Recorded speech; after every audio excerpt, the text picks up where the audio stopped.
naniniwala na sila po ang mananalo ng parapol. Ayun. Okay. Ngayon, sisimulan ko na po. Ayun. Teka lang, kunin ko yung clicker.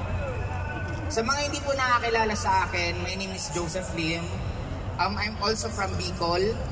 And ako po yung tipong tao na gustong-gusto kong umasenso sa buhay. Sa mga hindi po nakakaalam ng story ko, may kaya naman po kami. Nagkataon naghiwalay parents ko dahil bumagsak po negosyo namin. Since na-experience ko yung both sides na may kaya at walang kaya, doon ako nakapag-decide na gustong-gusto kong yumaman. Nung nakita ko yung ganitong klaseng negosyo, honestly, hindi po ako magaling. Hindi po ako marunong mag-talk ng ganito. Wala po akong kaalam-alam sa negosyo. Pero dun ko na-realize na okay lang pala kung hindi ka magaling, basta ang importante, naniniwala kang magaling ka. Kaya para sa akin, sino po dito ang naniniwala na magaling po sila? Sino po dito ang naniniwala na magbabago ang buhay nila ngayong taon na ito? Ganyan na ganyan din po kami dati. Kahit kumakalamang sikmura, nagugutom, hindi mo alam kung may kakainin ka pa bukas, but end of the day, as long as naniniwala ka sa sarili mo, importante yon.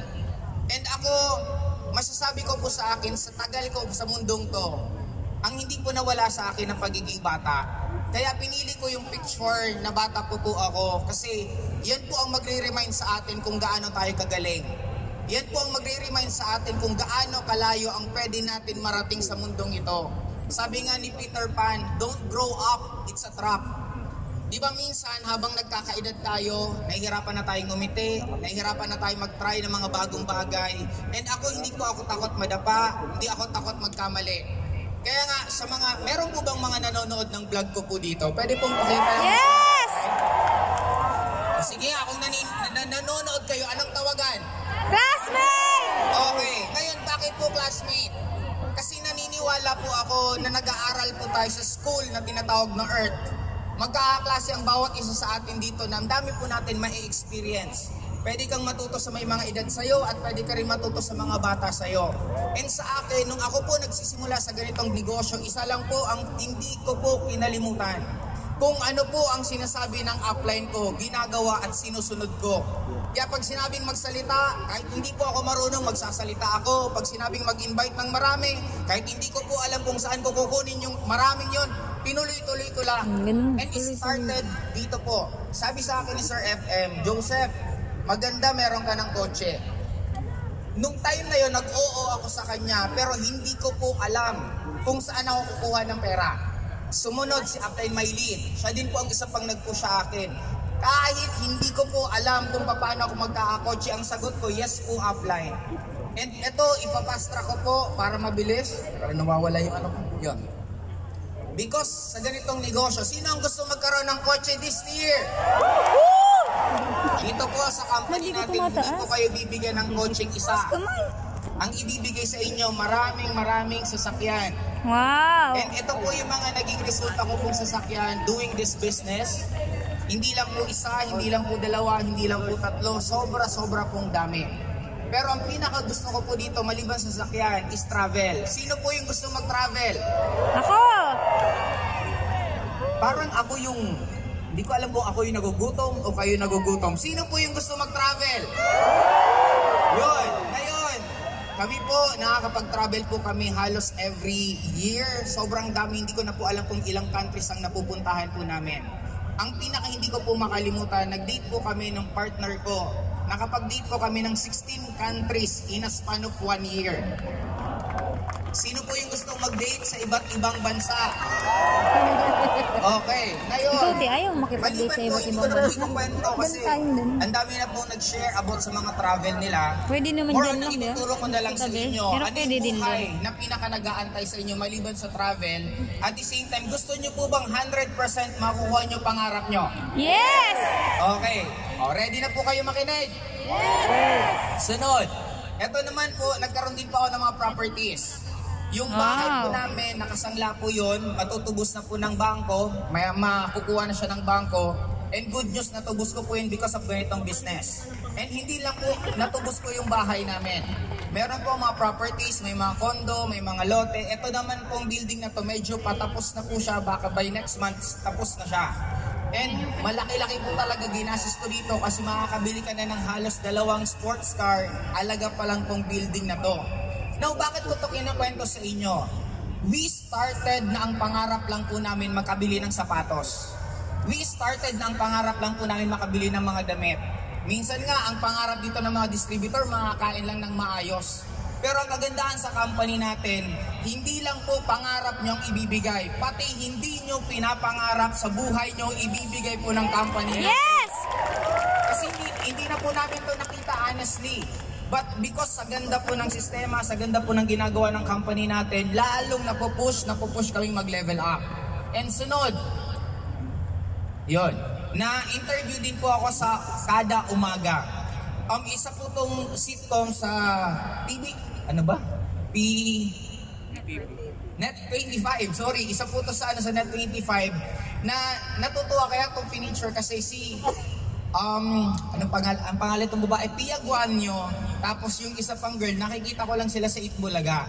Nung minessage nila akong gusto kong pumunta sa studio nila para interviewin, syempre, sino ba naman ako para tumanggi? At hindi po ako na-invite nila ng 1 beses lang, kung hindi 2 beses pa po. Okay? Sunod, eto naman po, Rated Corina. Nung in-interview po, para clear po, wala po ako ditong binayad kahit piso. Nung in-interview po nila ako, sila po yung lumapit. Then after po lumapit nila, nag-oo ako dito. And ang ganda po ditong, kasi ang daming na-inspire ng mga OFW mismo dito sa story to, sa Rated Corina. And ito din po, na-feature din po kay RDR.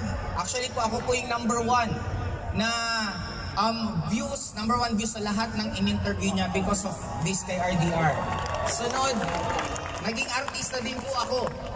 Sino po ang gusto maging artista? Pwede pong pakitaas ng kamay. Yun. Naging artista po ako. Alam nyo, tanongin niyo ako bakit? Wala po ang talent. Nakita nyo naman po siguro sumayo ako kanina. Hindi rin po ako marunong kumanta. Pero may talent po akong pinakamaganda. Naghahanap po sila ng producer. Pag sinabing producer, anong ibig sabihin po nun? Pera. Ikaw yung gagastos. Mapera. Kaya naghahanap po sila ng financer. Nung in-offer po yun sa akin, sabi ko, sige, magiging producer ako basta isama nyo ako sa pelikula. Kaya yun po yung talent ko, yung pinaka-importanting talent sa lahat. Hindi po magsisimula ang pelikula kung wala pera. Okay, clear po ba? Okay, dito na, matatapos na po ako. Yun, nagkaroon din po ako ng 1 million subscribers sa page, sa Facebook ko. Sa TikTok ko, nagkaroon din po ako ng more than 1 million likes. And sa YouTube din, nagkaroon po ako ng silver button. Kaya ako lang po ito kinakwento sa inyo. Kasi hindi po ako magiging ganito kagaling na lahat ng ginugusto ko, nakukuha ko, kung hindi din po ako nag-guide. Kaya gusto niyo po ba maging successful sa buhay? Yes!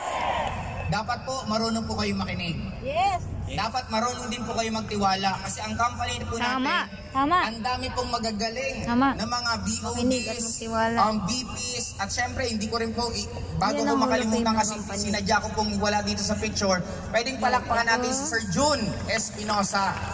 Kasi isa po siya sa kasama ko nung nagsisimula pa lang po ako sa company na nagmumotor pa lang ako, wala po akong alam, sila po yung mga nagtuturo sa akin. And ako I'm very excited. Tanong, yung resultang naririnig nyo sa unang sharer, second sharer at sa akin, gusto nyo po ba mangyari sa inyo? Yes! Downline nila ni mo. Alam nyo po ba dapat kiligin kayo ng sobra? Nangyari sa amin itong resultang to offline days. Hindi pa po online uso. Ang hirap pa po ng networking noon, but right now, sobrang dali na po kasi may social media, sobrang dali na po kasi may mga boosting, may TikTok, marami kayong pwedeng mapapilian ng kukunan ng prospect. Pero ang pinaka na-excite ako, nagsimula po kami AIM Global. Nagsimula po kayo ngayon AIM Global Group of Companies na po. Kaya ibig sabihin, mas sobrang laki pa po ng pwede nyong kitain. Clear po ba? Yes! May hilingin lang po ako, pwedeng pabawasan yung spotlight. Gusto ko lang po makita ng konti yung tao. Ito yung nag-invite. Yun. Ngayon, dito na po ako magtatapos. Pero ito yung siya yung pinakamalaking invite. Una, syempre gusto munang batiin. Pwede po bang mag-ingay naman ang Project High Community? Hindi ko marinig ang ingay nyo. Pwede ba kayo mag-ingay? Now, ang masarap sa ganitong klaseng negosyo, hindi lang po kayo ang kikita.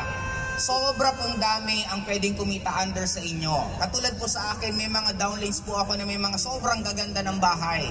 Meron po dyan, pwedeng batiin ko si Kim Lagrosa, si Tanya Morales, si OJ Chua, si Jackie Concepcion, nakita ko rin siya dito kanina na parang kailan lang nagsimula kami, sabi ko nga, halos walang-wala kaming kinikita. Pero right now, sobrang ibang-iba na ang buhay namin because of this company. Yes. Kaya sa akin, tandaan nyo, ang pinakamasarap sa ganitong klaseng negosyo, hindi lang buhay nyo ang nagbabago, kung hindi pati yung mga ibang tao na nagtiwala sa inyo, yun din po ang buhay na nagbabago. Ngayon, tuturuan ko po kayo ng isa sa naging motivation ko rin po. Cute po bang anak ko? Yes. Okay. Now, lumaki po ako na may mga, technically, parang konting sama ng loob sa magulang ko. Kasi hindi ko po naranasan halos ihatid sundo ako sa school. Marami ako nakitang pagkukulang ng parents ko para sa akin, and only to realize, meron ba kayong mga tampo-tampo na maliliit sa mga magulang nyo? Yes. Kung meron po kayong mga tampong maliliit, pareho po tayo, pero ipapaalala ko po sa inyong lahat. Tandaan po natin, tuwing merong tayong tampo sa magulang natin, ito lang alalahanin mo, first time din maging magulang ng magulang natin. Kaya kadalasan, kung ano yung pagmamahal na naipamana sa kanila, or ano yung pagmamahal na tingin nila na tama, yun din po ang ginagawa nila. Kaya para sa akin, kung meron man ako na hindi ko na-experience sa magulang ko, isa lang naging pangako ko, ayaw kong iparanas yun sa anak ko. Kaya yung anak ko, malapit na po mag-aral, and ako na-excite kasi gusto ko, ako po yung maghahatid sundo po sa kanya sa school. And ako rin po mismo ang tutulong sa kanya mag-aral, gumawa ng assignment, umattend ng Parents and Teachers Association ng mga meeting. Yun po kasi ang dream ko eh. Kaya para sa akin, napakasimple ng mundong to. Kung ano ang ginawa sa inyo at hindi nyo nagustuhan, siguraduhin nyo, huwag nyo nang ulitin sa ibang tao. Maging inspiration sa inyo bakit nangyari sa inyo yan. Kaya ako, sabi ko nga, because of this business, sobra pong sarap kasi katulad po ng partner ko, kahit saan pwede po kayong pumunta. Nabibigla na lang ako minsan, may mga book na po yung aeroplano namin. Sabi ko, nung isang araw, sabi niya pupunta daw kami ng ganitong country. Sabi ko, parang wala akong naalalang nag-oo ako na pupunta tayo. Sabi niya, hindi, nakabook na. Di ba ang galing ng misis ko kasi yung card ko, sinaswipe lang ng sinaswipe. Di, pero okay lang din naman kasi dahil sa company to, kahit gaano karaming beses swipe ng partner mo yung credit card mo, meron kang pambayad. Yun! Okay po ba yun? Kaya dito, sunod po is, eto na. Pakinggan nyo akong mabuti. Ito po yung ginagawa ko, bakit parang hindi po ako nauubusan ng energy. And bakit hanggang ngayon, 21 years na po ako sa industriya ng networking. I'm already 41 years old. Pero ang energy ko po, feeling ko para po akong 20 years old pa lang. Now, may tanong ako sa inyo. Dumarating ba sa time na napapagod kayo? Yes. Dumarating ba sa time na parang hirap ka na? Yes. Gusto ko lang pong i-remind kayo. We are here not to experience happiness alone. Nandito tayo sa mundong to is for us to experience life. Pag sinabing life, masasaktan ka, iiyak ka, madadapa ka, and it's normal. There's nothing wrong about it kasi tao lang tayo. And para po sa akin, okay lang na masaktan, okay lang madapa, bastang importante matutong tumayo agad at matutong ngumiti pa rin at sasabihin mo sarili mo, laban pa. Laban pa. Now, para po sa akin, tip ko po sa inyo, gumawa na kayo ng charging place nyo. Ano ang charging place? Pumunta kayo sa future nyo. Mamili ka kung anong klaseng bahay gusto mo. Ilang kwarto yung bahay na gusto mo. Gaano karaming kotse ang gusto mo. Mag-visualize ka ng charging station mo na pag nasa present life ka, humahataw ka, kumakausap ka ng iba't ibang tao, naghaharap ka ng mga problema ng hovers mo. Pag pagod ka na at down ka na, tumigil ka muna sa ginagawa mo. Stop, pumunta ka sa future mo, dalawin mo yung mansion mo, pumunta ka dun sa favorite na kung kainan mo, magpaluto ka ng pagkain, mag-relax ka. Habang nandun ka sa future na bahay mo, hanggang tumataas ng tumataas ang energy mo. Pag punong-puno ka na, balik ka ulit sa present life mo. Hataw ka naman, trabaho ka na naman, pag pagod ka na ulit, stop. Punta ka na naman sa future mo, magcha-charge ka na naman. Pag naubos at punong-puno na yung charge mo, anong gagawin mo? Balik ka na naman sa present life mo. Pag naubos yung charge mo, balik ka na naman sa future life mo. Sisiguraduhin ko, gawin mo lang yan. Isang araw, yung present life mo, yun na yung nagiging future life mo. Yes, tama. Guys, ang brain po natin, hindi na kaya mag-distinguish kung ano ang totoo sa physically at hindi. Kaya make it sure na dapat nakafocus ka sa positive, nakafocus ka sa magaganda. Kasi sabi naman palagi, ask and you shall receive. Pag sinabi, hingiin mo, ibibigay sa'yo. Kaya para sa akin, hingiin mo na yung pinakamagandang buhay na gusto mo at paulit-ulit mo siyang dapat iisipin kasi katulad po sa amin lahat. Yung sitwasyon namin noon, iniisip lang naman namin. Sino sa inyo ang nakikita nyo na aakit kayo sa stage at kakamay nyo at mga may-ari at kayo naman ang Sino sa inyo dito ang nakikita nyo na aakit ka sa stage, ikaw naman ang mag-share? Hindi mo! Classmate, wag na wag kayong kabahan sa mundong to. Wag kayong matakot. Bakit? Para sa akin, bakit pag sumasakay tayo ng bus, nare-relax ka, hindi mo naman kilala yung bus driver? Bakit nung sumakay ka ng barko, hindi mo naman kilala ang kapitan, nare-relax ka? Bakit nung sumakay ka ng eroplano, hindi mo naman kilala yung piloto, bakit nare-relax ka? Kaibigan, classmate, kung ano man ang pinagdadaanan mo ngayon, kung ano man ang sitwasyon mo ngayon, relax ka lang kasi ang driver ng buhay natin walang iba kung hindi ang nasa taas. Again, this is Joseph. Good morning po.